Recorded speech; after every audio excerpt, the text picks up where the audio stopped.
Radhe Krishna guys, welcome to my YouTube channel. तो हम कर रहे थे conditions for the application of res judicata. इससे पहले हम 2 कंडीशंस कर चुके हैं। अब नेक्स्ट कंडीशंस हम इस वीडियो में करेंगे। तो चलिए स्टार्ट करते हैं। हमारी थर्ड कंडीशन है matter in issue. Matter directly and substantially must be same. कहने का मतलब है जो प्रीवियस सूट में मैटर इन इशू होगा, सब्सिक्वेंट सूट में भी वही मैटर इन इशू होना चाहिए। जब तक मैटर इन इशू दोनों सूट्स में सेम नहीं होगा, रेस जुडिकाटा एप्लीकेबल नहीं होगा। ठीक है। और मैटर इन इशू क्या है, कितनी तरह का होता है, आगे इसकी कितनी कैटेगरीज हैं, ये हम इससे पहले की वीडियो में कर चुके हैं। और मैटर इन इशू जो है वो बहुत इंपॉर्टेंट है। अगर आपको रेस जुडिकाटा समझना है तो मैटर इन इशू को समझना बहुत बहुत बहुत ज़रूरी है। लैंग्वेज में देखा जाए तो क्या है, मैटर इन इशू वो राइट है जिसकी वजह से दोनों पार्टीज़ के बीच में लिटिगेशन पैदा हो रही है, जिसकी वजह से वो दोनों लड़ रहे हैं। ठीक है, वो मैटर इन इशू है। ठीक है, में हम देख लेते हैं इशू जो है ना वो 3 तरह के होते हैं, issue of fact, issue of law और mixed issue of fact and law. अब इशू ऑफ फैक्ट जो है ना कॉम्पिटेंट कोर्ट जो है वो डिसाइड करता है। ये कोर्ट के द्वारा चाहे गलत भी डिसाइड हो गए हों तो भी जो इन पे डिसीजन आती है ना कोर्ट की, उस पर रेस जुडिकाटा एप्लीकेबल होता ही होता है। ठीक है, पार्टीज उस इशू को, चाहे वो गलत ही डिसाइड हो गया है, उस इशू को दोबारा रीओपन नहीं कर सकती हैं किसी सब्सिक्वेंट सूट में। ठीक है, और सेम ही रूल अप्लाई होता है mix question of fact and law पे। और क्वेश्चन ऑफ लॉ, और क्वेश्चन ऑफ लॉ का मतलब है interpretation of statute. Basically statute में जो प्रोविजन दे रखा है उसको किस तरह से कोर्ट ने इंटरप्रेट किया है। ठीक है, तो इस पे भी रेस जुडिकाटा अप्लाई होता है। इस पे में ज़्यादा कुछ समझने का नहीं है। Issue of fact, issue of law, mixed issue of fact and law, तीनों पे रेस जुडिकाटा अप्लाई होता है। ठीक है, मैटर इन इशू जो है, जो राइट जिसकी वजह से लिटिगेशन हो रही है पार्टीज के बीच में, वो प्रीवियस सूट में और सब्सिक्वेंट सूट में दोनों में सेम होना चाहिए। और हाँ, यहाँ पे आपने एक बात याद रखनी है कि सेक्शन 11 जो है वो सिर्फ सूट को बार नहीं करता है, इशू को भी बार करता है। अगर आप सेक्शन 11 की ओपनिंग लैंग्वेज देखेंगे, no court shall try any suit और इशू, सूट को तो बार कर ही रहा है, ठीक है, लेकिन इशू को भी। इसका क्या मतलब है? इसका मतलब है कि किसी प्रीवियस सूट में अगर कोई इशू डिसाइड हुआ है तो उस इशू को भी पार्टीज दोबारा सब्सिक्वेंट सूट में रीओपन नहीं कर सकती हैं, क्योंकि that is also decided in a previous suit. तो section 11 is also applicable to issues. Next condition है हमारी सेम पार्टीज और parties under whom any of them claim. तो पार्टीज जो हैं दोनों सूट्स में सेम होनी चाहिए। ठीक है, ये कंडीशन जो है ना एक वेल नोन प्रिंसिपल है, that judgment and the decrees bind only parties and privies. कहने का मतलब है जो जजमेंट और डिक्रीज जिन पार्टीज के बीच में पास की जाती हैं वो उन पार्टीज को बाउंड कर देती हैं, उन पार्टीज के ऊपर बाइंडिंग होती हैं वो। ठीक है, इसका मतलब है किसी सूट में अगर कोर्ट का डिसीजन आया है तो वो सब्सिक्वेंट सूट पे एज रेस जुडिकाटा तभी ऑपरेट करेगा अगर सब्सिक्वेंट सूट में पार्टीज भी सेम ही होंगी। और पार्टीज में ना उनके लीगल हेयर्स, पार्टीज के लीगल हेयर्स भी इंक्लूडेड होते हैं। ठीक है, तो आपने ये नहीं भूलना है, पार्टीज में पार्टीज के लीगल हेयर्स भी इंक्लूडेड ही होंगे। तो जब सब्सिक्वेंट सूट में पार्टीज डिफरेंट हो गई हैं तो फिर रेस जुडिकाटा अप्लाई नहीं होगा। ठीक है, जब एक डिक्री पास होती है तो उसमें बहुत सारी पार्टीज़ के नाम लिखे होते हैं, लेकिन इसका मतलब ये नहीं है कि सारी पार्टीज सेम होनी चाहिए। नहीं, जिस इशू को लेके, जिस मैटर इन इशू को लेके सब्सिक्वेंट सूट इंस्टीट्यूट किया गया है, इशू पे प्रीवियस कोर्ट का जो डिसीजन जिन 2 पार्टीज़ के बीच में पास हुआ है ना, वही पार्टीज़ जो हैं सब्सिक्वेंट सूट में भी सेम होनी चाहिए। ठीक है, अब देखिए, if the parties in the 2 suits are same, subject matters also same, but the issue and the cause of action is different, then the rule of res judicata can not be invoked. अब हमें यहाँ पे बहुत कुछ देखना है, हमें सिर्फ ये नहीं देखना है कि पार्टीज सेम है तो रेस जुडिकाटा अप्लाई होगा। नहीं, पार्टीज सेम होनी चाहिए, सब्जेक्ट मैटर सेम होना चाहिए, कॉज ऑफ एक्शन भी सेम होना चाहिए। ठीक है, पार्टीज सेम है, सब्जेक्ट मैटर सेम है, लेकिन कॉज ऑफ एक्शन डिफरेंट कर गया है, ठीक है, तो रेस जुडिकाटा अप्लाई नहीं होगा। ठीक है, सब्जेक्ट मैटर और कॉज ऑफ एक्शन में आपने कंफ्यूज नहीं होना है। इसको एक एग्जांपल से समझ लेते हैं। सब्जेक्ट मैटर समझ लो कोई लैंड है। अब लैंड से रिलेटेड कई तरह के इश्यूज हो सकते हैं, ठीक है, और उन्हीं 2 पार्टीज के बीच में हो सकते हैं, तो इसमें कंफ्यूज नहीं होना है। ठीक, अभी किसी लैंड से रिलेटेड कोई मैटर डिसाइड हो चुका है तो इसका मतलब ये नहीं है कि उस लैंड से रिलेटेड किसी और तरह का कोई इशू हो ही नहीं सकता और उन 2 पार्टीज के बीच में नहीं हो सकता। हो सकता है, वो दोनों parties same matter in issue को लेके जा सकती हैं कोर्ट में। अगर कोई डिफरेंट इशू क्रिएट हो गया, डिफरेंट कॉज ऑफ एक्शन है, तो वहाँ पे रेस जुडिकाटा अप्लाई नहीं होगा। ठीक है, एग्जाम्पल देख लेते हैं। ए sues B for rent, B contents that A is not landlord, A जो है B को रेंट के लिए स्यू कर देता है और B बोलता है A तो लैंडलॉर्ड ही नहीं है, और A जो है अपना टाइटल प्रूफ नहीं कर पाता है, ठीक है, तो सूट डिसमिस हो जाता है। बाद में जो है X जो है वो A के थ्रू क्लेम करता है, ठीक है, A के थ्रू रेंट क्लेम करता है दोबारा, मतलब X जो है A का लीगल हेयर बन के आता है, तो भी रेस जुडिकाटा अप्लाई हो जाएगा। क्यों? जब यहाँ, क्योंकि पहले भी ए पार्टी था, बाद में भी ए पार्टी है, इस बात से फ़र्क नहीं पड़ता कि X as a legal heir आया है तो पार्टी तो वो ए ही है ना, पार्टी वो ए ही मानी जाएगी, और issue cause of action same है। उसने फर्स्ट सूट में भी रेंट के लिए किया है, सेकेंड सूट में भी वो रेंट ही मांग रहा है, एक्स ए के थ्रू मांग रहा है ना, तो यहाँ पे रेस जुडिकाटा अप्लाई कर जाएगा।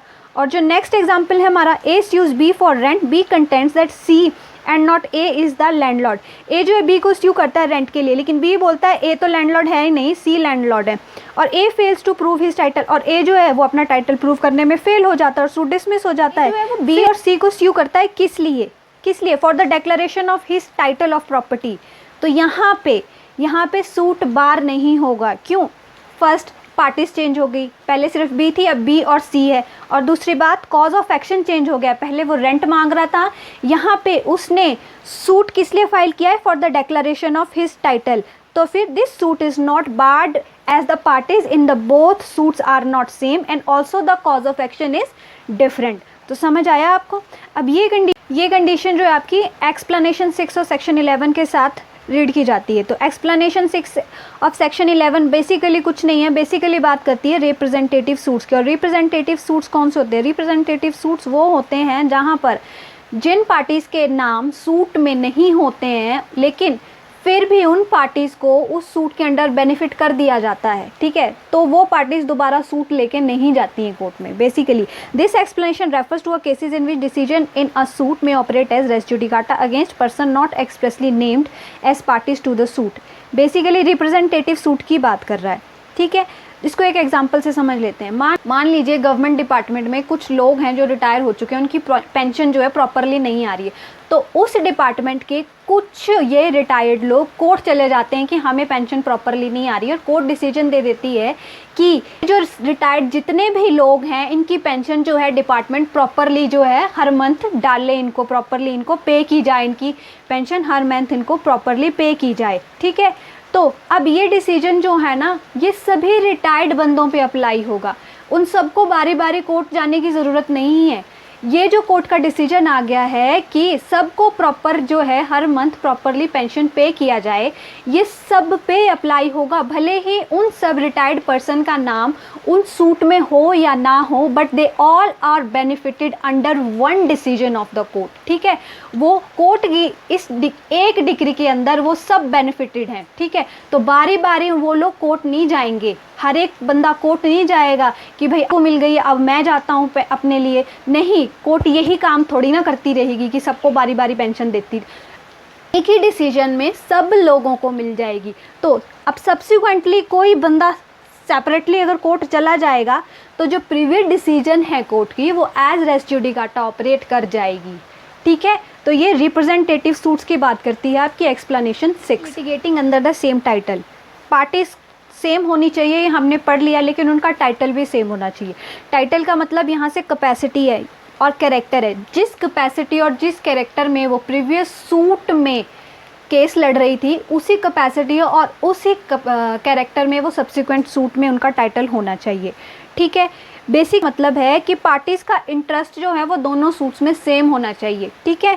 डिमांड जो है दोनों सूट में सेम होनी चाहिए, प्रीवियस सूट में भी सेम होनी चाहिए, सब जो उन्होंने प्रीवियस सूट में डिमांड किया हो वही उन्होंने सब्सिक्वेंट सूट में डिमांड किया गया होना चाहिए।